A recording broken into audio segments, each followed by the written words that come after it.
Right now, we're living through a full-fledged crisis in our democracy. Now, there are not tanks in the streets, but what's happening right now goes to the heart of who we are as a nation. And I say this not as a Democrat who lost an election, but as an American afraid of losing a country. So as a general matter, if you watch the show, you know we don't cover Hillary Clinton because she's sad and we feel sorry for her, for real. But then she showed up at Yale, which, as you know, is one of the most impressive places in the world with some of the smartest kids on the planet. Obviously, we're very impressed by Yale. They invited her to be the commencement speaker, and so we kind of have to cover it.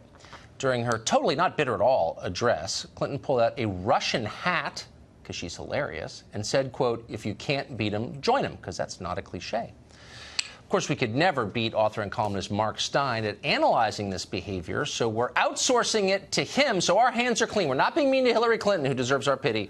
We're letting Mark Steyn explain it for us. Hey, Mark. Hey, Tucker, I love the way that Hillary is now doing visual comedy. She's disappointed she didn't get to be president. By the way, I like it when you do a visual gag that you explain it, what you're meant to find funny about it, to the audience beforehand. So when she said, "This is a Russian hat," I think, obviously, she's at a loose end, doesn't know what to do. I think Vladimir Putin should make her chief commissar of state-approved jokes in Moscow. I think she's eminently qualified for it. I personally would have preferred it. By the way, I do actually think this is the actual Russian hat that Russian intelligence agents left the Fusion GPS dossier under for Christopher Steele to find in a men's room on the Kutuvsky Prospect in Moscow. It's not normally MI6 tradecraft to take the hat, but he thought it might make a nice souvenir for Chelsea. Unfortunately, she'd already been given one by the Uranium One guy, so she gave this Russian hat to her mother, which is very thoughtful. For my own part, I think it would have been a much more effective routine if she'd worn the shubara, which has been worn, as you know, by Macedonian content farmers, the Macedonian content farmers who cost her the election, or perhaps to establish her authority, the traditional kausia, originally worn by Alexander the Great, if I recall my school days, and still favoured by Macedonian content farm overseers when they want the masses to cower in terror before them. So I felt she made a poor, like many women at the royal wedding on Saturday, she made a poor headgear choice for this occasion.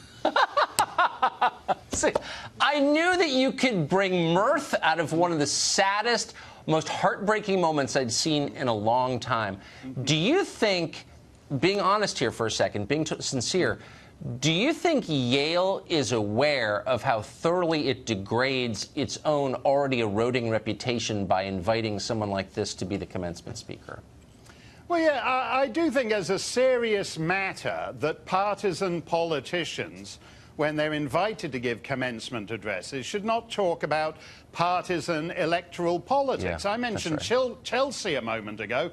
For some reason, Chelsea gets paid she did before November 2016, she got paid seven-figure sums to deliver speeches on diarrhea in Africa. I wouldn't want to hear a speech on diarrhea in Africa for a commencement, but I think that's actually more seemly and appropriate for the occasion. I agree, and less dirty than what we saw. Mark Steyn, a genius, self-evidently. Thank you. Great to see you. Thanks a lot, Tucker.